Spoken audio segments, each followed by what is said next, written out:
Dealing with a P064D code can feel like you are trying to solve a high-tech mystery, because this one points directly at the internal processor of your engine control module. Specifically, the computer is having trouble processing the data coming from the Bank 1 heated oxygen sensor. This is a serious situation because your powertrain control module uses this information to decide exactly how much fuel to spray into the cylinders and when to fire the spark plugs. When the internal logic of the computer gets confused, you might notice your fuel efficiency dropping off a cliff or the engine feeling sluggish and unresponsive. The oxygen sensor itself works in a fascinating way, using tiny platinum electrodes and zirconium dioxide to compare the oxygen in your exhaust to the fresh air outside. This chemical reaction creates a small voltage between 0.1 and 0.9 volts that tells the computer if the engine is running lean or rich. However, with this specific code, the problem is often not the sensor itself, but how the computer's brain is interpreting that signal.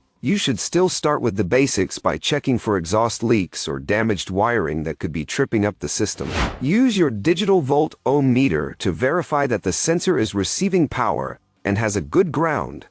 If all the external components and wires check out perfectly, you might be facing a faulty controller or a software error that requires a professional to reflash or replace the unit. Since this involves the heart of your car's electronic brain, it is one of those cases where having the right technical service bulletins and wiring diagrams for your specific model is absolutely essential to avoid replacing parts that are actually working fine.